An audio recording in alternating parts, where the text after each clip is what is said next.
Ini kan dari awal kan ngasih pilihan ya. Jadi kalau mau lanjut pacaran kayak gitu, aku nggak akan pindah gitu. Tapi kalau misalnya Kevin yang nggak mau pindah, ya. Vin, apa yang bisa dibantu, Vin? Ya, Mas atau Pak nih? Kok aja. Pak boleh, Pak aja nggak apa-apa. Nama bekennya Kok Dondi ya. Yang ngubungin ke admin siapa? Saya. Kevin? Oh, langsung Kevin. Saya langsung. Jadi ya saya betul kesini mau untuk ikrar syahadat. Syahadat. Ya.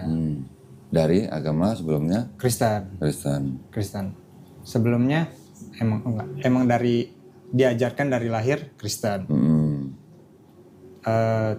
Jadi dulu gerejanya emang suka pindah-pindah, bukan suka karena ngikut, sebenarnya bukan pindah-pindah, ngikut orang tua. Orang tua aja, orang tua berarti kemana? GKJJ berarti gerejanya. Pindah-pindah dulu. Iya, gereja Kristen jalan-jalan gitu. bagus. Jalan-jalan. Beda-beda kan. Iya, terus. Terus ya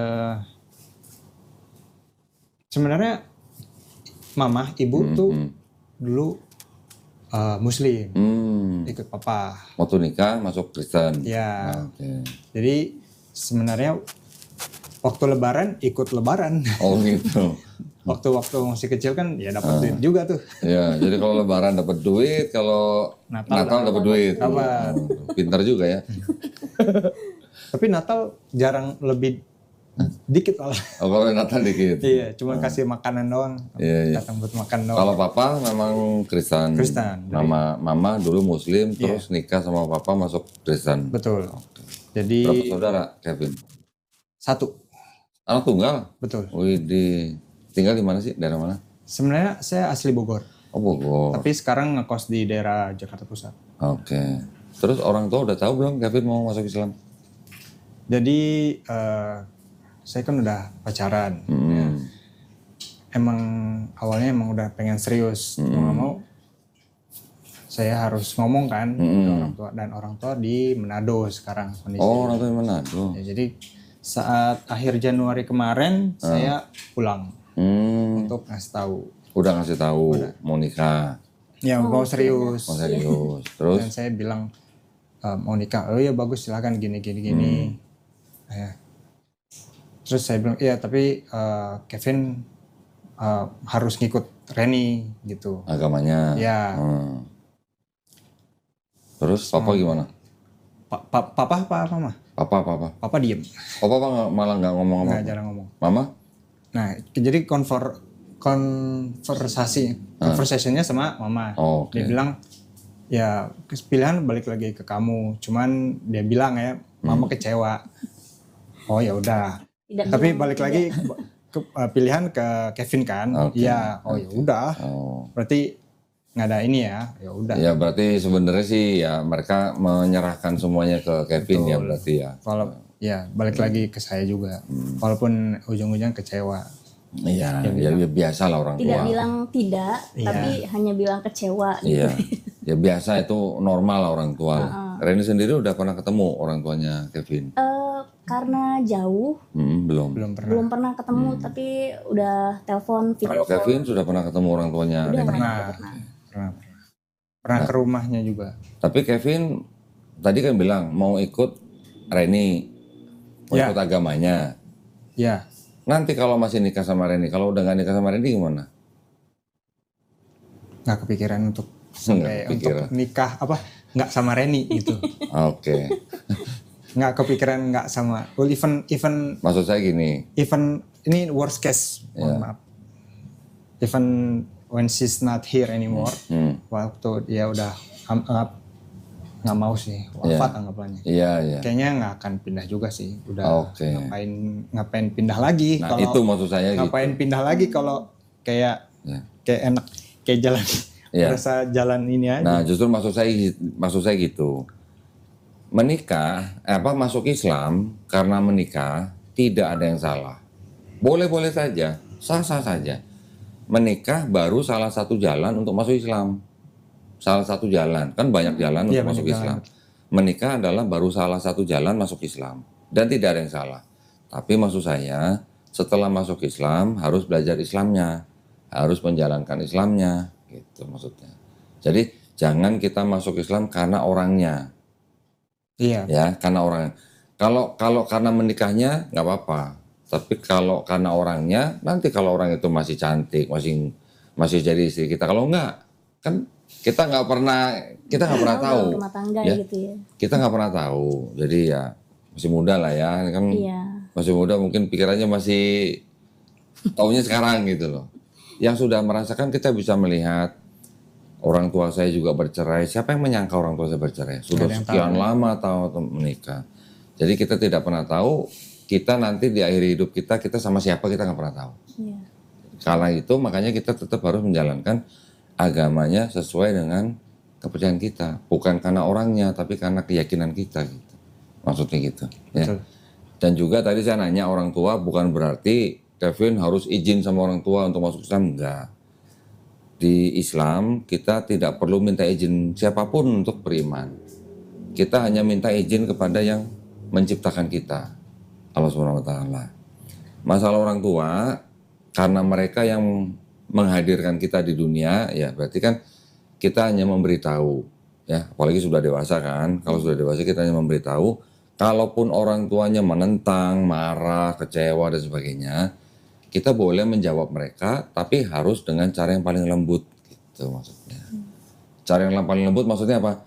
Supaya mereka tahu bahwa kita sudah menjadi muslim tuh sudah menjadi lebih baik dari sebelumnya.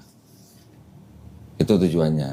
Karena di dalam Islam, kita juga ajarannya harus sayang dan hormat pada orang tua. Bahkan kepada ibu, 3 kali lebih tinggi daripada kepada ayah di Islam. Karena ibu kan yang mengandung kita, Iya, betul. yang melahirkan kita, yang bertaruh nyawa gitu. Pertaruhannya besar di Pertaruhannya di ibu, bukan di bapak gitu. Ya, itu jadi maksudnya alhamdulillah kalau Kevin sudah menyatakan diri untuk memeluk agama Islam, tapi nanti sama orang tua harus menjaga hubungan baik. Tetap harus jaga hubungan baik. Tunjukin kalau kemarin sudah sayang dan hormat, tunjukin sekarang harus bisa lebih sayang, lebih hormat. Ya, betul. sudah mempelajari Islamnya? Pelajari masih belum banyak sih sebenarnya. Belum Nggak bisa banyak. dibilang banyak ya. Karena saya cuman nonton YouTube Nonton dia. YouTube. Ya karena YouTube-nya Pak Doniton juga. Oh gitu. Tapi belum semua ya. Iya, Mohon ya. maaf nih. Nggak apa-apa. Jadi Nanti karena sebelumnya udah pernah nonton mungkin jatuhnya Habib Jafar. Habib Saya lebih Jafar, ya. alhamdulillah. Itu kan Sudah baca bukunya Habib Jafar belum? belum. Cuman dia kan ada dapat pertanyaan-pertanyaan itu sebenarnya saya dapat jadi kelihatan budaya tata cara hukumnya aturannya kan dia sempat keluarin di situnya. Jadi Nanti gini Kevin, ketika kita memeluk Islam, yang penting kita sudah yakin bahwa Tuhan Sang Pencipta kita itu cuma satu, ya. Betul.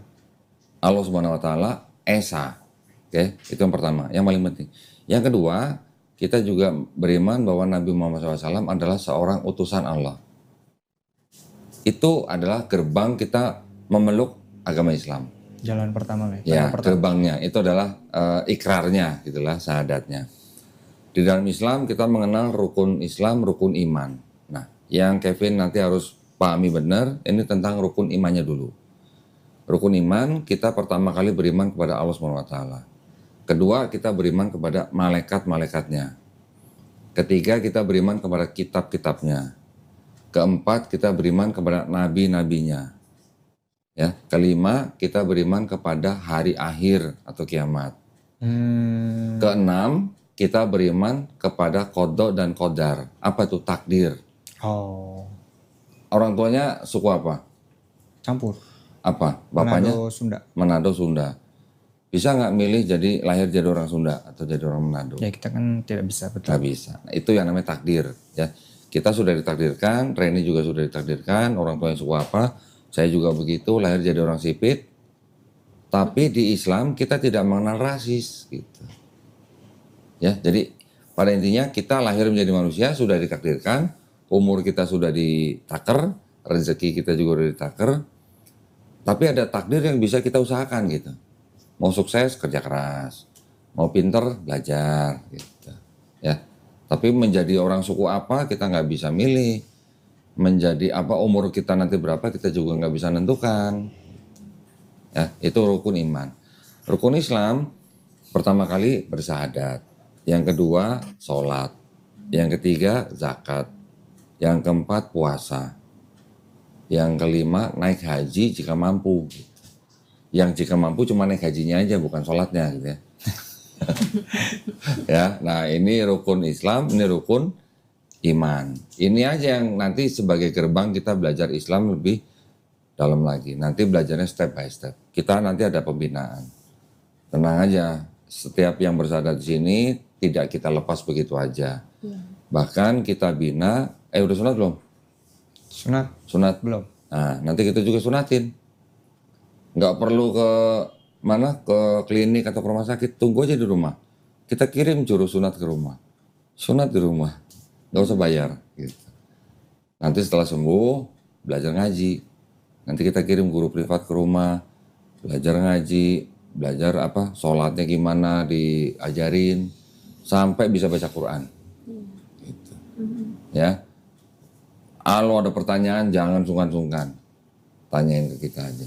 Yang kita bisa jawab, kita jawab. Yang kita nggak tahu jawabnya, kita cari tahu sama guru kita lagi nanti. Untuk tadi rukun iman berarti ada 6. Itu nanti sebenarnya diajarin juga sama Diajarin.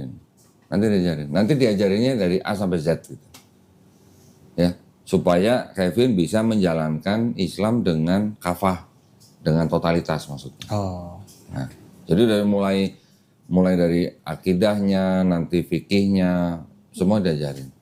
Sholatnya nanti dibimbing sampai bisa. Kalau aku kan sempat ngajarin, tapi ngajarin yang basic-basic doang ya, kayak Ngajarin apa? wudu Oh, gitu, oke. terus sama niat-niat sholat atau Al-Fatihah. Yang bagus kalau mualafnya laki-laki, gurunya laki-laki. Iya sih benar. Tapi karena kan aku juga nggak tahu ini ya sholat Jumat kayak gimana prosedurnya gitu. Iya, betul. Nanti kalau laki-laki kita kirim gurunya laki-laki. Mualaf perempuan kita kirim gurunya perempuan. Nanti kita kan terima fotonya. Setiap ngajarin nanti difoto. Ada progresnya kita tahu gitu. Udah sampai mana. Nanti juga belajar Iqra. Iqra tuh belajar membaca huruf atau bahasa Arab gitu. Dari mulai kayak dulu kita SD lah. Ini, Budi, gitu. A, B, C, D gitu. Sampai kita bisa baca Quran. Jadi kalau untuk belajar untuk membaca Al-Quran berarti memang harus bisa bahasa Arab. Bukan berarti pakai bisa bahasa Arab yang sehari-hari, bukan. Yang kita perlu pelajari adalah mempelajari bentuk huruf, sifat huruf, cara bacanya, tanda bacanya, panjang pendeknya, tajwidnya gitulah. Ya, untuk membaca Quran, ya. Bukan berarti kalau kita bisa baca Quran terus kita bisa ngomong sama orang Arab, itu belum tentu. Paling hanya beberapa kata kita paham lah. Tapi kan grammarnya nanti beda. Nah, kita untuk membaca Quran kita perlu lewat buku yang namanya buku Iqra itu. Nanti diajarin dari mulai hurufnya, tanda bacanya, cara bacanya, panjang pendeknya. Itu nanti semua diajarin. Jadi begitu ke Quran udah nggak kaget gitu. Kalau langsung ke Quran bingung dong. Bentuk hurufnya aja kita nggak tahu. Iya, pusing Ya kan? Bacanya gimana? Taruh tanda baca gini gimana bunyinya? Tanda baca itu kan untuk memberikan vokalnya. Ada tanda baca untuk yang panjang pendeknya. Pokoknya semuanya nanti diajarin, nggak dilepas kok, tenang aja. Makin pintar baca Quran, makin kita nge-push gurunya untuk supaya lebih pintar lagi bacanya. Ya benar. Karena kita punya rumah Quran. Kita ada rumah Quran, kita juga kita ada rumah, kita punya santri-santri, kita di situ kita didik untuk menjadi penghafal Quran. Penghafal Quran. Jadi bacanya juga dibenerin, hafalannya diperiksa dan sebagainya. Sampai ada yang hafal Quran. Nanti kalau udah hafal, diwisuda. Jadi guru gitu. Nah itu mau nih, santri itu jatuhnya sama kayak kalau di Katolik apa ya? Romo. Ya murid lah, enggak, santri itu Oh, murid. bukan Romo jatuhnya. Romo kan udah, kalau Romo di Islam tuh ustadz Iya gitu. Ustadz.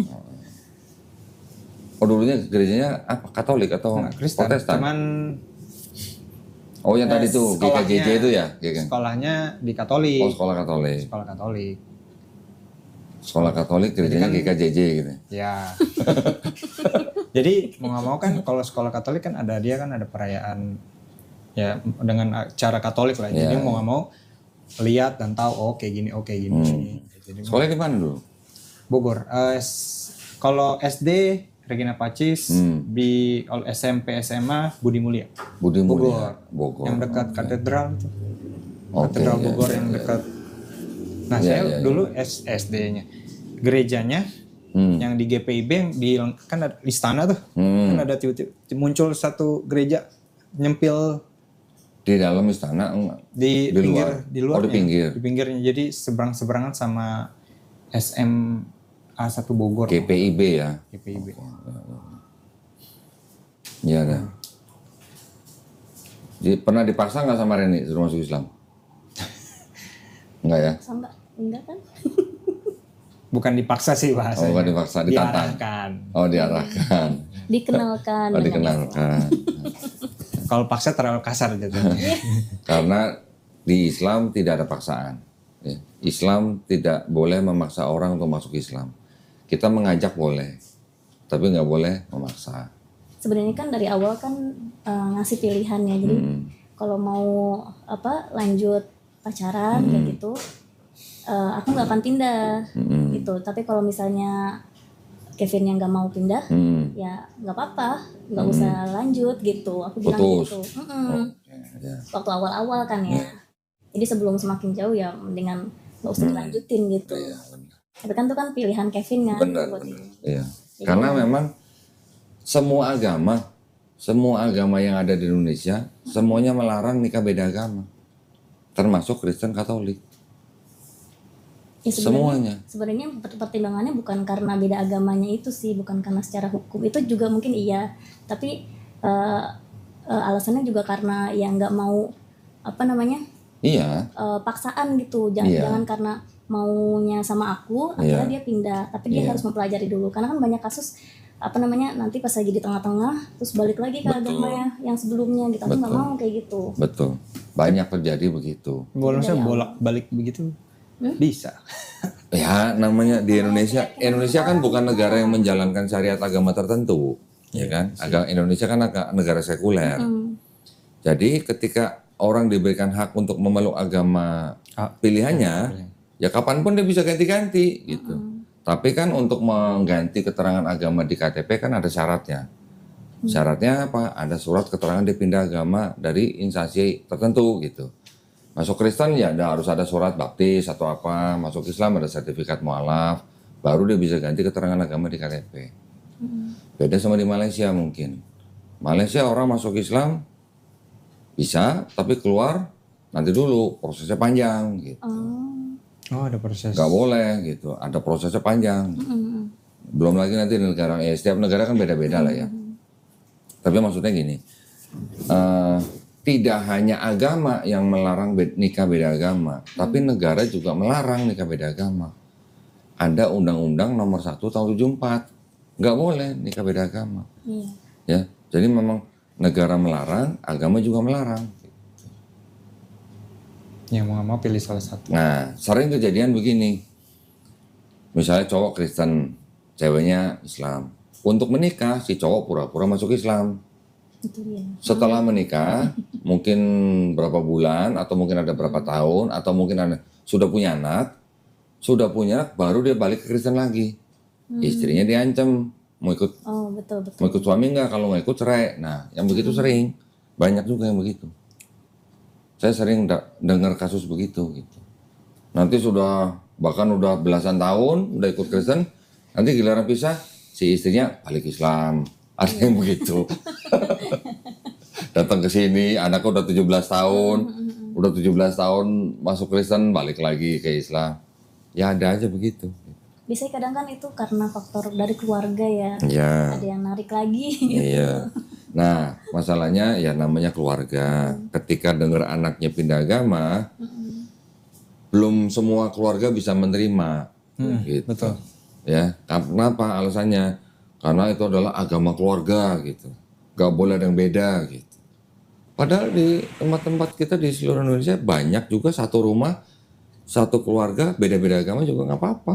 Kan beda agama bukan berarti harus bermusuhan. Iya, betul. Kalaupun ada perbedaan syariat, yaitu ya saling pengertian.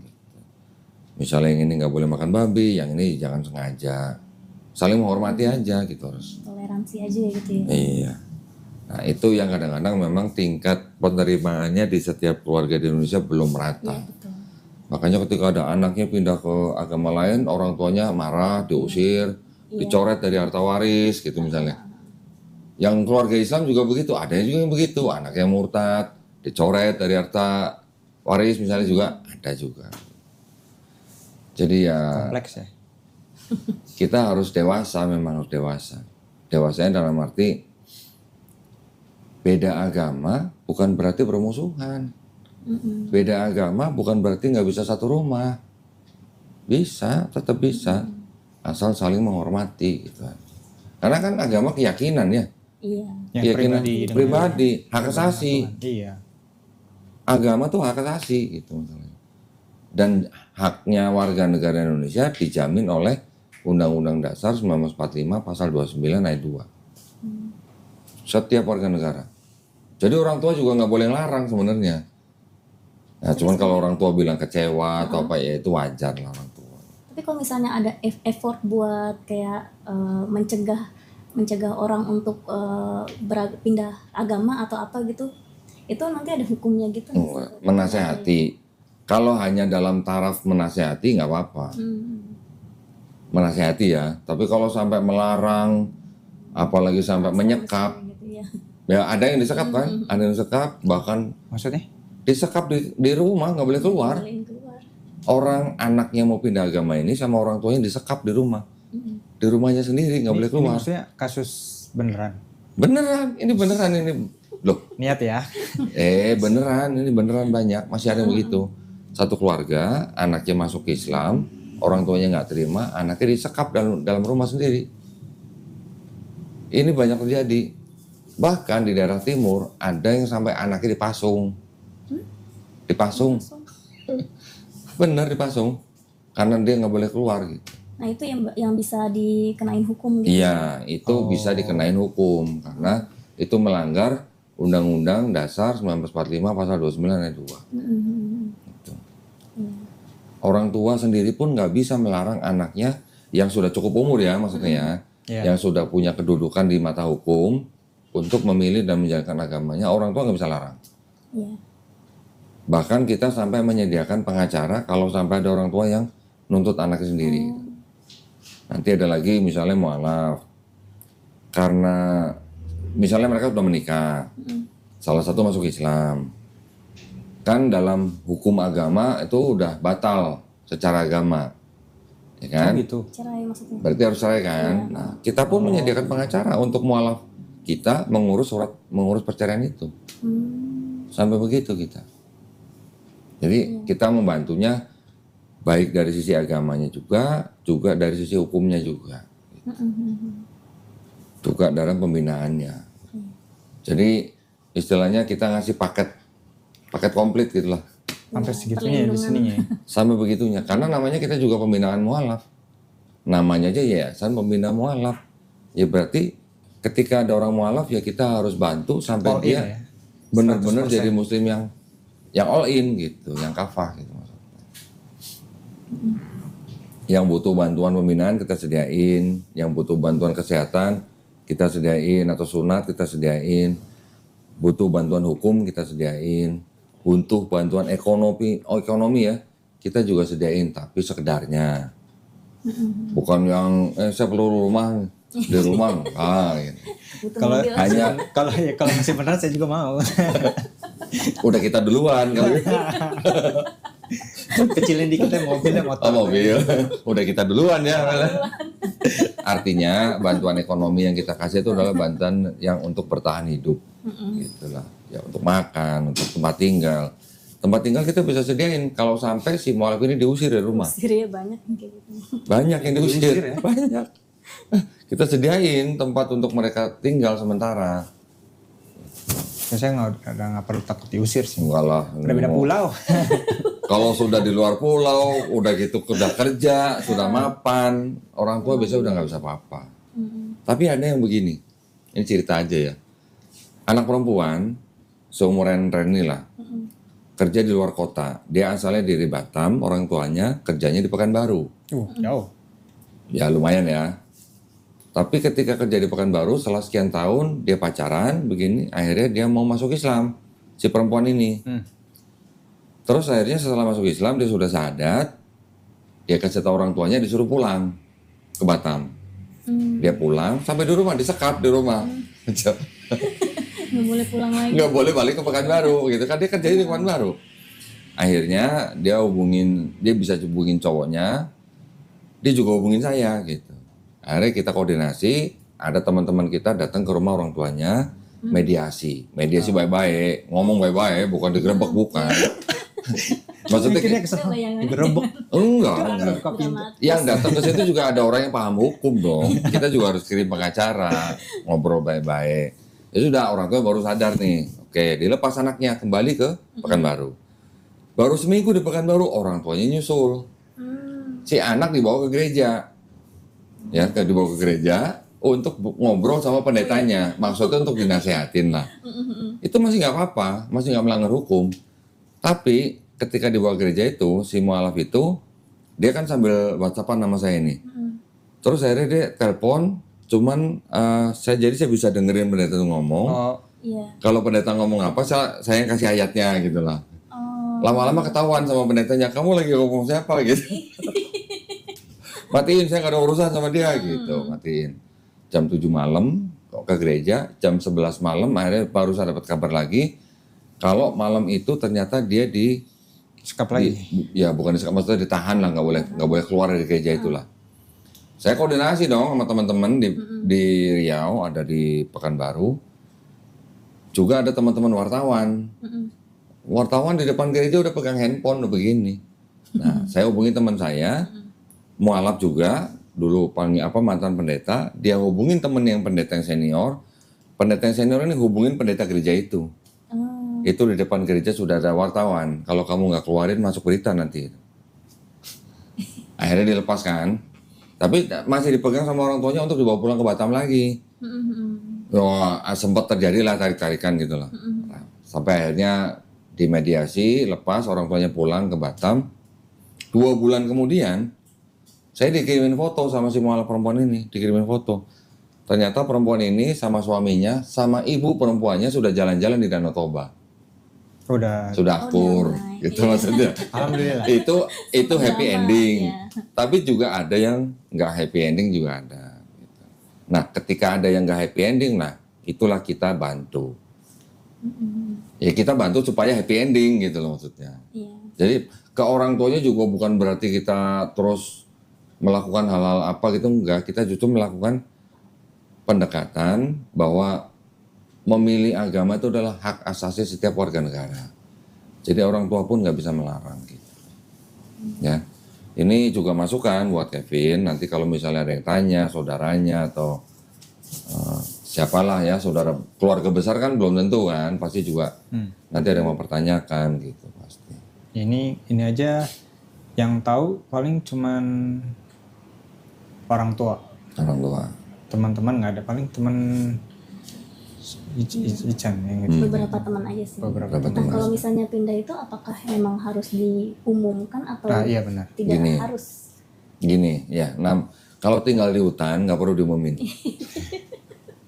Jadi ya kan, mau ngumumin ke siapa? Masa monyet gitu mau diumumin ke monyet kan enggak. Tapi kalau kita tinggal di sebuah masyarakat, yang mana sebelumnya orang-orang ada yang tahu bahwa Kevin sebelumnya Kristen, ketika Kevin menjadi Muslim, itu lebih baik diumumkan.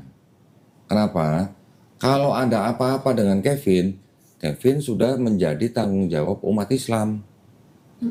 Ngerti nggak maksudnya? Misalnya terjadi apa-apa. Ini kita ngomong, kan kita nggak pernah tahu ya. Ada seorang mualaf, udah masuk Islam, tapi nggak ada pengumuman, nggak ada sertifikat. Yang tahu cuman orang-orang tertentu aja. Mualaf ini meninggal. Meninggal. Nggak punya sertifikat, tapi yang tahu cuman beberapa orang doang. Keluarganya lebih berhak ngurusin jenazah mualaf itu daripada orang Islam. Gitu maksudnya. Dimakaminnya di agama. Dimakamin di makam secara agama Kristen. Kalau begitu gitu. Tapi kalau diumumkan, kita umat Islam sudah tahu, oh Kevin ini Muslim. Kalau ada apa-apa, kita punya kewajiban untuk ngurus Kevin. Gitu. Cuma memang ada ketakutan ini sih, kayak kan teman-temannya banyak yang Kristen juga, takutnya kayak dijauhi atau gimana gitu. Kalau saya menyarankan orang-orang yang baru masuk Islam, ganti komunitas.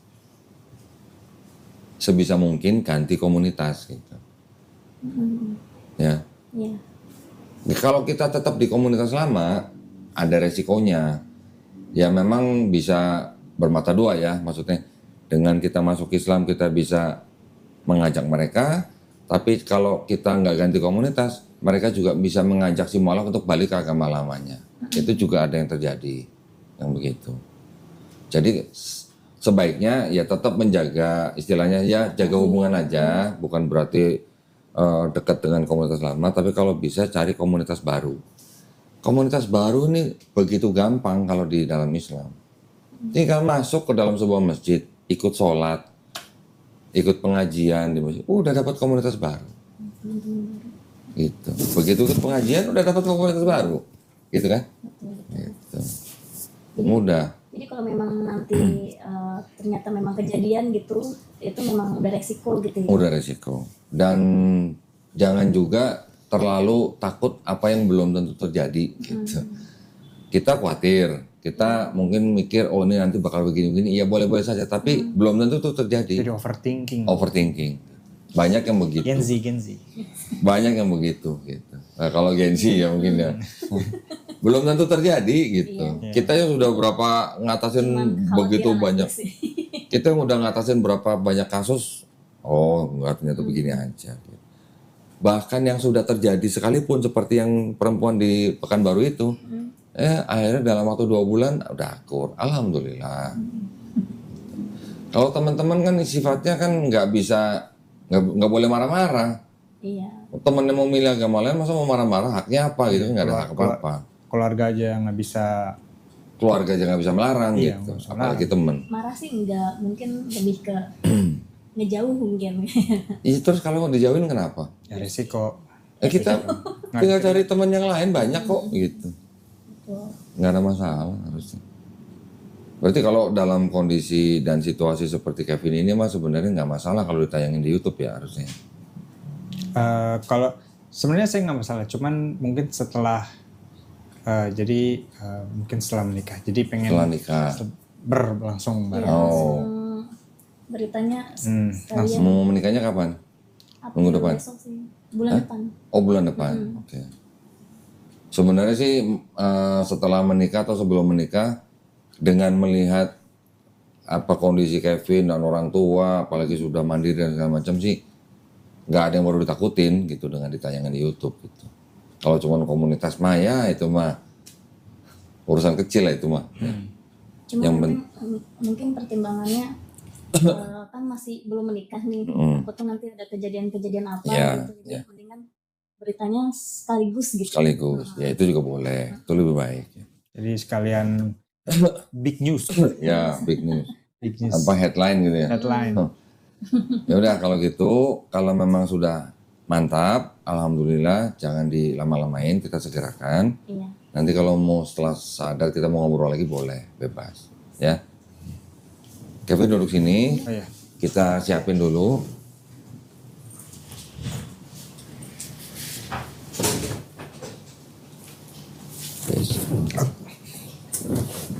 Ya, karena sudah menginformasikan untuk bersahabat, jadi kita sudah siapkan sertifikatnya.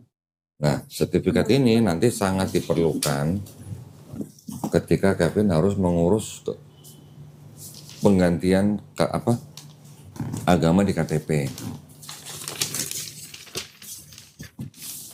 Nah, ini sertifikat udah disiapin beserta surat. Tolong diperiksa dulu, pinjam KTP-nya juga.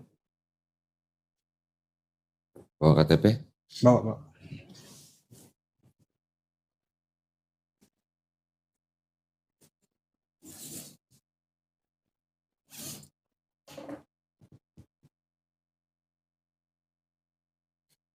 Tolong diperiksa dulu apa yang tertulis di sini sudah sesuai sama KTP atau belum.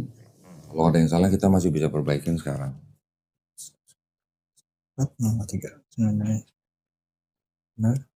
Agama sebelum Ayub. Benar?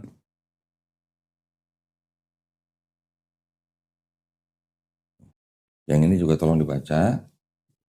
Kalau ada yang keberatan kasih tahu kita sekarang. Ini. Oh ya. Tahun berapa nih fotonya? Sekarang seumur hidup ya. Gemuk banget ini sini. Berapa kilo nih dulu nih? 17. 17. Itu umur 17 maksudnya. Oh, umur 17. Berapa kilo? 17. Umur 17 waktu itu Kayak 100 ada. 8. Wah. 80 90 ya. 80 90. Beda banget mukanya tuh lihat tuh. Yang ini tembem banget. Sekarang agak sedikit tembem. Aduh. Masih Doyan makan ya dulu berarti ini. sekarang juga. Tahu nggak kalau di Islam nama lu tuh gak Jibril. Iya, tahu. Gabriel itu Jibril. Jibril. Yes. Oh ya, mau nanya juga kalau misalnya abis mualaf wajib nggak sih untuk Oh iya. Enggak. kasih nama muslim gitu? Enggak wajib. Nggak wajib. Enggak wajib. Enggak wajib mengganti nama, tidak. Selama namanya tidak mengandung kesirikan, enggak perlu ganti nama. Apa? Tapi kalau Kesyirikan. selama namanya tidak mengandung arti kesirikan, syirik itu artinya menyembah selain Tuhan. Nah, emang ada yang namanya? Siapa tahu ada yang namanya Dajjal ya. Oh iya. Saya kayaknya jarang deh. Ya siapa tahu lah. Tapi kalaupun mau mengganti namanya juga boleh-boleh aja. Iya. Silakan aja. Namanya udah Jibril ini. Ganti akta juga nanti ribet. Iya. Iya. Aduh iya lagi benar. Iya, kalau ganti nama memang kan urusannya nanti sampai ke departemen kehakiman. Iya. Sorry ini nggak ada masalah sebenarnya. Nggak ada Cuman masalah. mau nanya aja. Ini nomor 7 Nomor 7. maksudnya apa ya? Ngerti sih. Nah gini, Ngerti sih. ada orang yang memanfaatkan kemualafan itu untuk kepentingan pribadi. Contoh begini. Contoh. Kartu as. Nah, jadi contoh begini, ada orang-orang memang sengaja dia bersahadat di beberapa tempat. Untuk apa? Untuk kepentingan pribadi. Ada yang nyari uang zakatnya, ada yang untuk nikah lagi. Ada yang begitu. Baru tahu. Bener, ada nanti orang syahadat di masjid ini, syahadat di masjid sono, syahadat di masjid Untuk sono. dapetin zakatnya. Ada yang untuk nyari uang zakatnya, ada yang untuk cari sertifikatnya untuk keperluan yang lain. Ada yang di Surabaya kemarin, dulu kita pernah nyari-nyari orang, ngejar-ngejar orang. 7 kali syahadat di tempat yang berbeda-beda. Untuk apa? Untuk nikah lagi. Gila niat. Coba. Kalau udah 7 kali berarti 7 orang loh. Saya nggak tahu berapa, istrinya berapa saya nggak tahu. Tapi dia sampai 7 kali bersyahadat di tempat lain. Gitu. Jadi makanya kita tuangkan di sini. Nah yang ini boleh dicoret aja, sementara tidak bersedia gitu ya. Ya. Setelah menikah gitu kan. Ya, ini berarti dicoret kan. Ini juga dicoret kan. Berarti sementara tidak bersedia gitulah. Ya kan? Betul. Tolong ditandatangan di sini sama nama. Nama full ya berarti ya. Ya, nama sesuai KTP aja.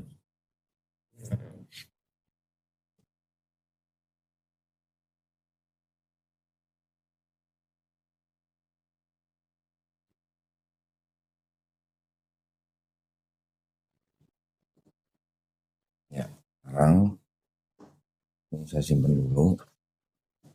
Nah, sekarang Jason tinggal baca sendiri surat pernyataan ini di depan saya.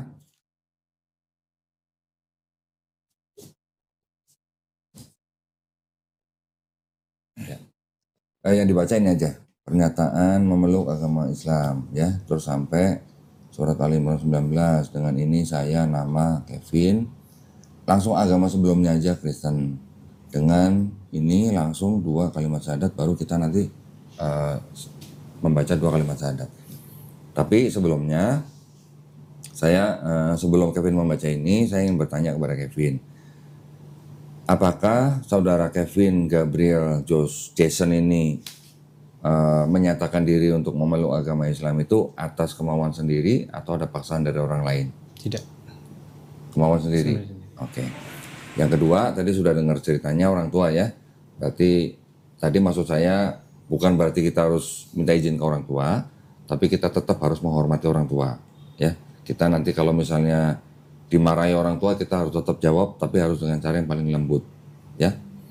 Yang ketiga, di dalam Islam itu ada syariat-syariat tadi yang saya sebutkan. Setelah bersyahadat ada sholat, ada zakat, ada puasa, ada naik haji jika mampu.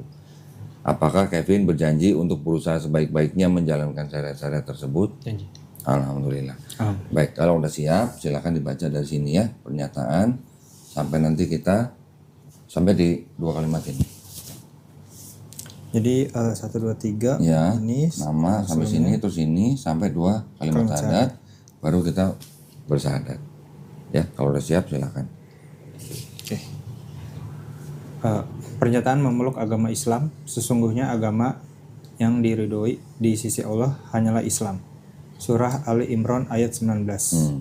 Dengan ini saya, Kevin Gabriel Jason, agama sebelumnya Kristen, dengan kesadaran dan keikhlasan sendiri menyatakan memeluk agama Islam dengan mengucapkan 2 kalimat syahadat.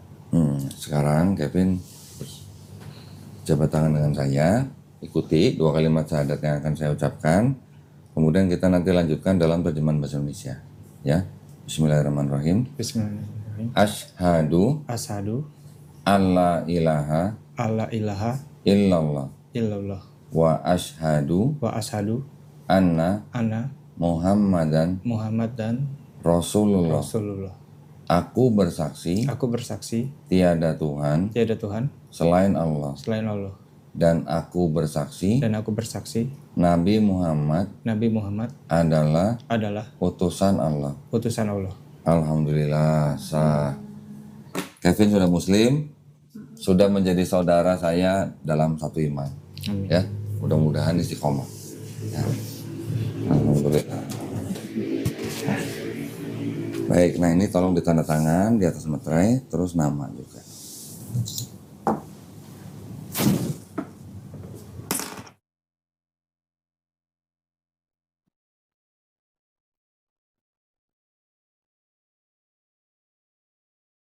Nanti ditempel foto ya. Ditempel foto nanti di rumah, ini kita pulangin. Sip. Tolong nanti segera urus penggantian KTP, penggantian agama di KTP. Ya, itu KTP-nya cari informasi di kelurahan ke petugas Dukcapil, gitu ya. Tadi kan KTP-nya Bogor ya. Ya. Nah, coba cari tahu kalau enggak, ada nggak aplikasi yang untuk mengganti keterangan agama di KTP. Kalau di Jakarta ada namanya aplikasi Alpukat. Saya nggak tahu kalau Bogor. Nanti cari informasi aja. Kemarin sih dari kelurahan sempat nanya, katanya disuruh gantinya sekalian setelah nikah aja karena kan berdekatan kayaknya. Kok ganti setelah nikah? Iya, jadi supaya nanti KTP-nya sekalian status pernikahan sama Oh, jadi ini yang sama sekalian agamanya. pengajuannya satu. Lah, tapi untuk menikahnya gimana nanti ke KUA kalau KTP-nya Kristen? Oh iya, Mungkin kemarin karena dengan infonya surat dari orang kelurahan suruh bawa sertifikat aja sih. Oh, Sertifikat mungkin- ini. Bawa Iya. sertifikat terus ke KUA, nanti orang KUA-nya nanti memperbolehkan katanya. Oh, bawa sertifikat mualaf ini. Betul. Oke. Nanti Sebagai digantinya surat sekalian pengantar aja berarti ya. status gitu. Oke. Ya udah nanti diurus ya. Kata mereka sih. Hah? Kata mereka untuk ngirim belangko. Kirim belangko. Yang kita minta nanti kalau Kevin sudah di KTP-nya sudah berubah, agamanya sudah Islam, tolong KTP-nya difoto kirim ke kita. Ya, itu nomor penting. Itu penting buat kita ya, supaya kita tahu yakin bahwa mualaf kita sudah ganti KTP. Ya, itu yang penting ya. Terus ini saya masukin ke sini dulu. Kalau sebenarnya prosesnya cepat sih diganti juga nggak masalah ya. Sebenarnya ganti keterangan agama di KTP itu nggak sampai sehari juga jadi. Langsung jadi ya. Kenapa harus nunggu setelah nikah? Lama amat. Nggak, kemarin kan cuma saran dari mereka, cuman kalau Kayaknya itu biar sekali jalan mereka Iya. ya. Biar nggak bolak-balik. Belangko berapa duit sih ya? Makanya. Nah, gini, ini ada beberapa yang kita mau serahkan ke Kevin. Ini ada buku petunjuk sholat, ya. Ini dibaca-baca dulu, nanti bisa sambil praktek sholatnya, ya. Sambil nunggu nanti kalau habis sunat nih, tolong segera tentuin tanggal berapa sunatnya. Nanti informasi ke Mbak Suci, biar kita kirim juru sunat ke rumah ya. Ini buku juz amma. Nah ini buku Iqra nih. Nanti buku Iqra ini dipelajarin bersama guru privatnya untuk supaya bisa baca Quran. Ini juga kita kasih Quran sekaligus. Ini Quran dari Mushaf Al-Quran Tajwid Mudah dari Ummul Qura. Ya, ini juga dari pemirsanya Donitan nih. Ini tolong dipelajarin aturan memegang Quran. Ya, bagi seorang muslim ada aturannya. Gak boleh sembarangan pegang tanpa wudhu, ya. Paling kalau baca, ya. Juga kita naruh juga jangan nggak boleh sembarangan, taruh tempat yang paling baik, ya. Ini ada buku praktis sifat sholat Nabi Muhammad SAW. Sebentar.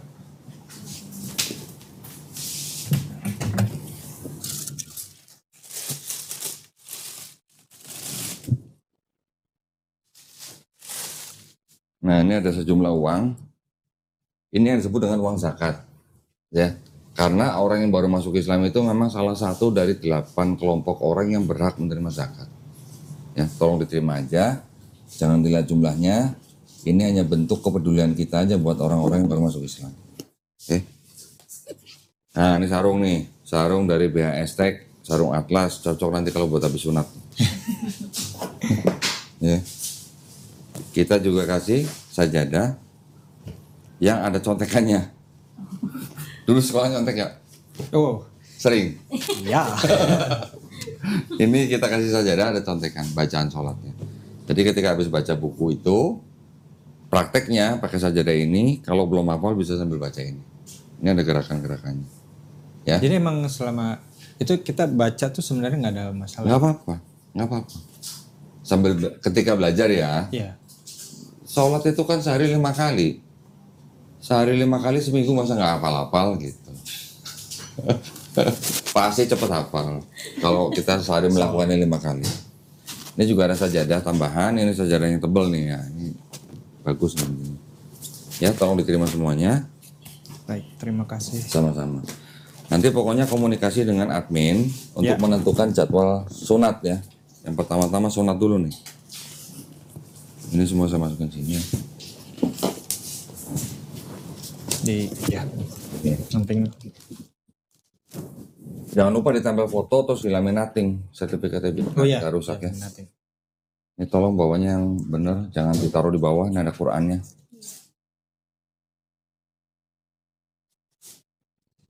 Ini aja. Ya. Nah. Oke, ada yang mau saya sampaikan ke Kevin gini. Di dalam Islam kita memahaminya. Setiap manusia yang lahir itu sebenarnya fitrah. Fitrah itu artinya apa? Fitrah itu artinya muslim. Muslim itu artinya apa? Muslim itu artinya orang yang berserah diri kepada penciptanya. Bayi lahir bisa apa? Gak bisa apa-apa kan? Dia besar karena dititipkan ke orang tuanya kan? Jadi sebenarnya dia muslim itu dalam arti dia berserah diri kepada penciptanya. Ketika bayi itu nanti besar, dia menjadi Yahudi, menjadi Nasrani, menjadi Majusi karena orang tuanya. Ya kan? Tapi ketika nanti bayi itu sudah menjadi orang besar, misalnya dia mendengar Islam, dia menerima Islam, sampai dia masuk Islam, seperti Kevin saat ini, orang itu sebenarnya tidak pindah agama, tapi orang itu kembali ke fitrahnya. Kembali ke jalan yang... Kembali menjadi muslim gitu. Ya. Di Islam kita juga melihat bahwa atau memandang bahwa setiap orang yang bukan Islam, ketika dia masuk Islam atau memeluk Islam, seperti Kevin hari ini, itu insya Allah dosa-dosanya dari akil balik sampai dia bersyahadat dihapuskan.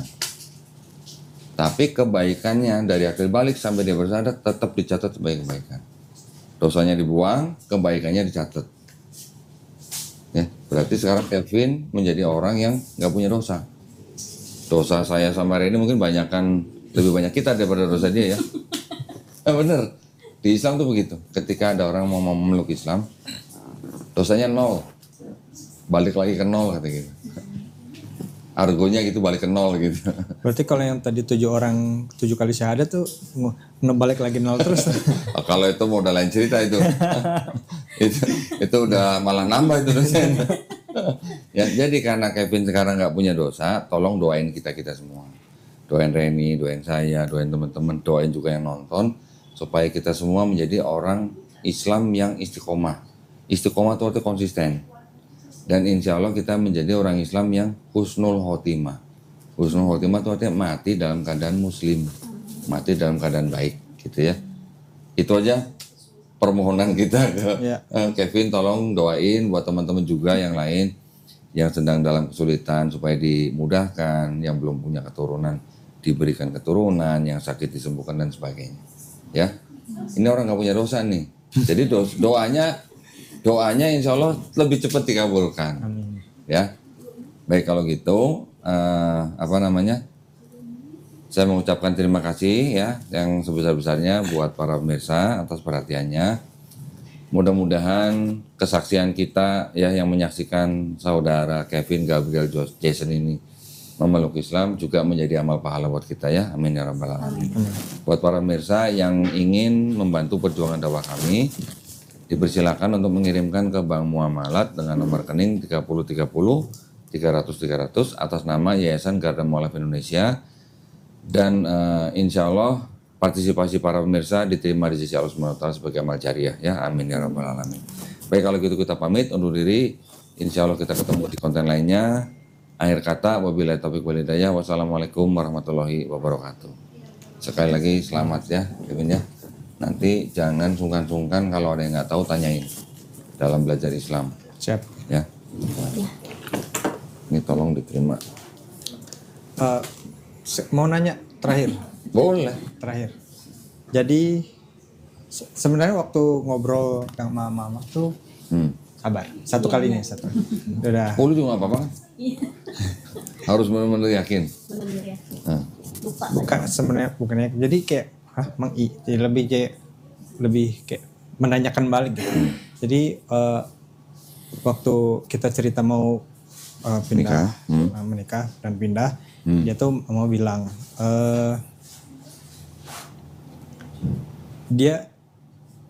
saya pakai kata deh, mama udah belajar semua dari Al-Quran sampai Alkitab, dia udah baca semua lah. Dua-duanya. Ya. Terus? Dan dia bilang, mama ya, bukan, saya nggak tahu nih dapetnya dari mana. Atau mungkin dia emang baca sendiri, dia dapat pemahaman sendiri. Jadi keselamatan hanya ada di Kristen. Bangsa Yahudi. Kristen apa Yesus gitu. Nah, Pak, saat itu saya, iya. Kalau anggap aja ya, masa yang kita sudah Muslim ini berarti. Masa masuk neraka gitu, anggapannya ya waktu itu saya belum, memang masih pikirannya kenapa hanya ada di Kristen gitu, kenapa hanya yang mengikuti Yesus, kenapa hanya yang masuk Kristen yang dia punya penyelamatan, dan gimana yang lain, kenapa yang lain masuk neraka, padahal kan padahal kan mereka tidak salah gitu. Gini, satu-satunya agama di luar Kristen yang beriman kepada Yesus Kristus itu Islam. Iya betul. Ya, karena hanya di Islam yang kita mengimani Yesus Kristus sebagai apa? Sebagai nabi. Kan dua agama ini yang punya perspektif berbeda tentang satu sosok, yaitu Yesus atau Isa Al-Masih. Ya kan? Di Islam kita mengimani Yesus atau Isa sebagai nabi. Kristen menuhankan Yesus atau Isa ini sebagai Tuhan. Kalau mamanya bilang bahwa keselamatan hanya ada di dalam Yesus sebagai orang Kristen, itu haknya mamanya.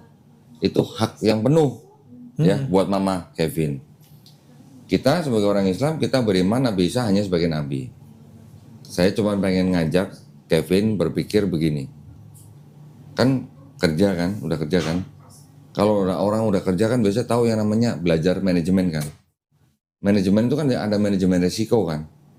Pernah dengar? Iya. Belum naruh PDCA dan segala macam, ada manajemen risiko kan. Pelajaran dasar lah manajemen. Kita sebagai orang Islam mengikuti apa yang diperintahkan oleh Nabi Isa, yang disempurnakan oleh Nabi Muhammad SAW di dalam agama Islam. Kita melakukan apa yang seperti Nabi Isa lakukan. Kita sholat, puasa, nggak makan babi, sunat dan sebagainya. Seperti Nabi Isa. Ketika kita mati, ternyata Yesus Tuhan gitu. Ya, anggap aja begitu ya. Ini analogi nih. Kita orang Islam udah beribadah, melakukan perintahnya, ngikutin perintah Yesus. Ketika kita mati, ternyata Yesus Tuhan. Kita ruginya apa? Orang Islam maksudnya. Ruginya di mana? Ya ruginya mungkin karena cuma melakukan ibadah aja. Iya. Ternyata Yesus Tuhan. Tapi kita sudah melakukan apa yang Dia perintahkan. Kita rugi nggak? Ya enggak sih. Enggak kan? Ya rugi-rugi dikit lah karena kita sholat dan segala macam. Tapi orang Kristen yang seumur hidupnya tidak melakukan apa yang Yesus perintahkan, sholat, sujud, nggak makan babi, puasa, tapi dia nyembah Yesus sebagai Tuhan seumur hidupnya. Ketika mati, ternyata Yesus bukan Tuhan. Ternyata Yesus bukan Tuhan nih. Rugi nggak orang Kristen? Oh, jadi ngeliatnya pandangannya analoginya seperti itu ya. Oh, ngerti. Itu yang namanya manajemen resiko. Lebih besar mana resikonya orang Islam dan resikonya orang Kristen kalau kita mempermasalahkan Yesus itu Tuhan atau bukan gitu. Contoh sama seperti ketika kita sebagai orang beragama dibandingkan dengan orang ateis. Ya, orang ateis kan nggak percaya Tuhan. Ya. Ya kan? Kita sebagai orang percaya Tuhan, kita beribadah, kita mengikuti perintah yang di agama kita. Ternyata setelah mati, ternyata nggak ada Tuhan. Rugi apa kita? Ya, Nggak ada ruginya kan? Tapi orang ateis yang tidak percaya Tuhan, tidak beribadah, tidak beragama, setelah mati, ternyata ada Tuhan. Nangis bombay nggak tuh orang ateis? Pusing. Nah, dia pasti akan minta dibalikin lagi jadi manusia. Gitu maksudnya. Antara orang ateis dengan orang Kristen, kita bisa bandingkan dengan cara manajemen risiko seperti itu gitu. Ya, jadi kita melakukan Islam dengan hati yang tenang. Yesus mau Tuhan mau nggak Tuhan, yang penting gue ikutin nih perintahnya. Entah nanti dia mau Tuhan mau bukan, ya, gue nggak ada ruginya gitu maksudnya. Tapi yang penting gue menyembah Tuhannya Yesus. Kan gitu, imannya orang Kristen kan kita menyembah Tuhannya Nabi Isa. Nabi Isa atau Yesus kan juga menyembah Tuhan yang Esa itu gitu. Orang Kristen menganggap Yesus juga sebagai pribadi dari Tuhan yang Esa. Nah, kalau ternyata nanti Yesus bukan Tuhan, siapa yang nangis bombay gitu aja. Yang ateis. Hah? Yang ateis. Nah iya, yang ateis atau yang Kristen gitu. Ya, paham ya. Simpel kan? Itu aja sih. Ada lagi? Tanya. Sunat sakit nggak gitu? Enggak sakit. Even kalau sakit kayaknya pernah yang lebih sakit. Iya benar. Sakit sebentar doang. Ada lagi nggak? Cukup? Yang Atau ada mau lagi? ditanyain gitu sebelum pulang nih. Sebelum pulang. Nanti pas lagi di jalan ada Besok. lagi yang pengen ditanyain. Biasanya gitu. Nggak apa-apa. Nanti di jalan, di rumah, kalau udah pulang, ada pertanyaan lagi, jangan sungkan-sungkan kirim ke admin atau kirim ke saya. Sekalian saya juga minta nomor HP-nya. Karena nanti kalau kita ada acara apa-apa, kita kan undang. Ya, nanti kalau ada acara pengajian atau apa, kita undang. Kevin, Gabriel, Jason, Luis. Tolong dicatat aja nomor. Nanti saya WA.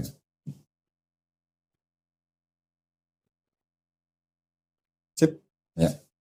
Nanti kalau kita ada acara kita undang ya. Boleh. Kasih tau nggak? Yang tadi. Apa? Yang apa? Kalau diundang?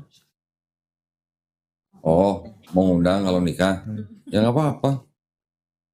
Kalau bisa datang saya datang, kalau nggak bisa datang ya Mungkin ya undang. saya kondangannya lewat rekening bank aja gitu. Di mana nikahnya? Di dekat rumah sih. Oh, dekat rumah Jakarta. Iya, Taman Mini. Oh, dekat ini Iya, Taman dekat. Minim. Insya Allah kalau saya bisa saya datang. Iya. Insya Allah. Siapa yang nggak mau makan gratis ya kan? Cuma lihat jadwal dulu ya. Jadwal dulu. Nggak apa-apa. Nanti hubungin aja. Iya, Ya. siap. Sementara itu aja. Itu aja. Udah mau jam. Oh iya. Buka bentar puas. lagi. Nah, sebentar, ada yang lupa saya kasih tahu. Nanti pulang jangan lupa mandi seperti biasa, ya. Tapi diawali dengan niat. Niatnya gimana? Saya berniat mandi besar untuk menghilangkan hadas besar, lillah hadas. Hadas itu najis. Oh, oke. Ya.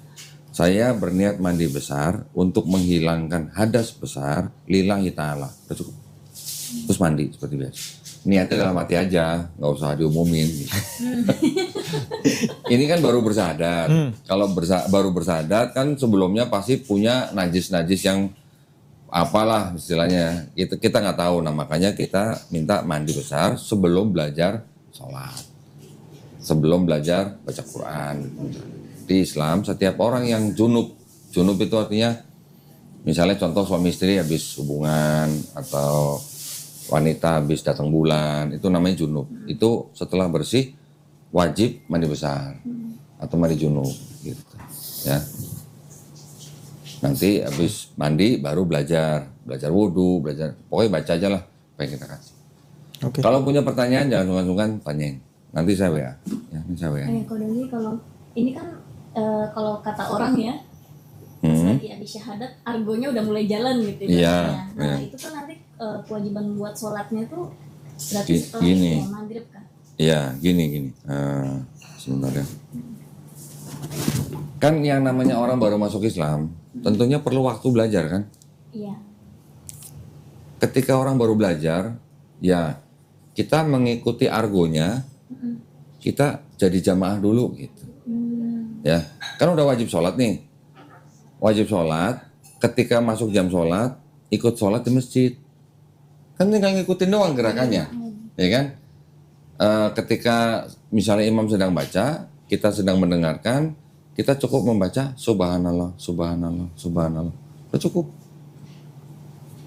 Di dalam gerakan sholatnya, bacaannya kita belum tahu nih, cukup baca subhanallah. Itu ada buku, tinggal dibaca.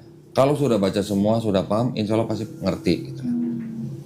Tinggal mengikuti sholat di masjid, ya, ikutin gerakannya, bacanya cukup subhanallah. Kalau untuk niatnya gimana? Niat ya, saya berniat sholat misalnya sholat subuh 2 rakaat menjadi makmum lillahi ta'ala. Jadi makmum. Udah cukup menjadi makmum. Menjadi makmum itu artinya orang yang dipimpin sholat oleh imam. Bahasa Indonesia dulu. Ya. Makanya nanti pulang buku ini dibaca, ada semua niatnya. Niat sholat, niat wudhu, niat mandi, ada semua. Ya. Dan saya kasih tahu, belajarnya step by step. Nggak perlu malam ini pulang belajar besok jadi imam di masjid. Nggak bisa begitu. Tekanannya berat ya. Berat. Makanya harus belajar step by step. Anak kecil kan sekolah juga ada kelas 1, kelas 2, kelas 3. Sama. Ya. Itu nanti pas nanti mengikuti sholat di masjid, berarti emang harus sudah sunat kan?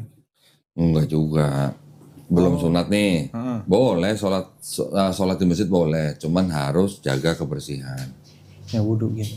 Bukan, kan belum sunat. Iya. Itunya harus dijaga kebersihannya gitu. Ya. Kalau itu iya pasti. Iya, ya itu pokoknya Mandinya bersih. Nah, itu dipastikan. apakah saat belum sunat dan mau masuk apa kita harus ikut wudhu? Tetap wudhu. Tetap wudhu kan? Tetap wudhu. Sunat nggak sunat tetap mau sholat tetap Harus wudhu. tetap wudhu. Oke. Sebenarnya wudhu itu bukan hanya pas mau sholat aja. Mau masuk masjid pun sebaiknya kita wudhu. Bahkan kalau kita bisa menjaga wudhu, wah itu akan jauh lebih baik. Batal misalnya nih, kita wudhu lagi, batal wudhu lagi, itu jauh lebih baik malah. Jadi nggak harus mau sholat harus baru wudhu gitu. Wudhu itu adalah sesuatu yang bisa kita jaga. Ya. Jangan khawatir, belajar Islam boleh step by step. Nggak harus langsung borongan, paket kejar semalam gitu, enggak. Allah juga tahu lah kemampuan manusia. Pada waktu belajar, Allah juga paham lah istilahnya nggak harus langsung melebihi kemampuan manusia. Kita yang udah belajar ini kan kita belajar tahunan, istilahnya prakteknya tahunan. Nah bagaimana orang yang baru masuk supaya sama dengan kita ya nggak bisa, pelan-pelan. Di masjid pun nanti kalau misalnya nggak bisa takut salah bilang aja malah gitu yang tadi bantuin. Ikutin aja gerakan. Nah cuman gini, nanti hati-hati takutnya. Jadi imam. Oh iya, itu dia makanya. Lah, saya paling depan nih. Tiba-tiba dia nepok nih. Makanya kalau kita ke masjid, makanya kalau kita ke masjid sebagai orang yang baru belajar jangan sampai telat ke masjidnya. Ya, sebelum azan kita udah di masjid gitu. Jadi ketika udah mulai sholat kita udah ngikutin gitu. Nah, jadi kita hanya menjadi makmum, insya Allah nggak salah. Begitu selesai udah pulang gitu. Nanti pelan-pelan kan belajar. Nanti ada yang namanya sholat sunnah. Mau masuk masjid itu ada sholat tahiyatul masjid, nanti ada sholat qobliyah, ada sholat ba'diyah, itu belajar pelan-pelan nanti aja. Yang penting sholat fardunya dulu aja. Ya, sholat wajibnya lah. Nah, puasa. Mau langsung puasa itu sebenarnya udah wajib ya. Cuman kalau masih belajar dulu nggak apa-apa. Tapi bisa sih udah latihan. Tuh. Kapan? Udah berapa hari Dari latihan? Awal puasa. Awal puasa? Udah puasa berarti? Udah belajar. Udah belajar. Oh. Yang susah Beberapa kali. hanya ngantuknya aja. Yang nggak kuat. Kalau nggak mau ngantuk harus punya kegiatan. Kerja. Iya, kalau kerja harusnya nggak ngantuk. Kerja. Oh, Pengen minum. Wah, sudah nggak bisa. Laginya belajar puasa. iya. Nah itulah tantangannya. Kalau kita ngantuk, berarti ya kita lagi kurang darah dan oksigen di otak, makanya ngantuk. Makanya cari kegiatan yang kalau ngantuk bangun berdiri, senam sebentar, baru jalan. Itu triknya. Ya peregangan doang, Ya, bukannya berenang. Ngapain lagi berenang? Sambil berenang sambil minum air terus. Tenggelam. Kalau wudhu juga dilepehnya 3 kali. Belajarnya pokoknya pelan-pelan. Step by step lah. Ya. Kalau saya minta, kalau boleh, mendingan ini ditayangin sebelum nikah, lebih bagus. Sebagai syiar Islam, kedua sebagai orang yang baru mau masuk Islam belajarnya apa aja, atau apa yang perlu diketahui dengan keluarganya. Tadi kan pembicaranya bagus, bicara tentang keluarga yang mungkin menolak anak masuk Islam atau gimana. Kalau ditayangkan setelah menikah agak lucu nanti jadinya. Ini berarti belum nikah nih gitu. Gitu kan? Kalau setelah menikah yang bagus ya. Saya dikirain ini mualafnya jangan-jangan setelah menikah gitu. Ya bisa juga begitu. Makanya lebih bagus ditayangkan sebelum menikah. Karena kan memang ini kan konteksnya memang orang masuk Islam sebelum menikah. Lucu dong nanti orang udah nikah baru masuk Islam gitu. Ya enggak? Enggak masalah kalau menurut saya mah Kevin mah udah mandiri. Enggak langsung hari ini ditayangin, nanti kan diedit dulu. Ini tolong ini deh, kalau gitu nih bersedia berarti ya.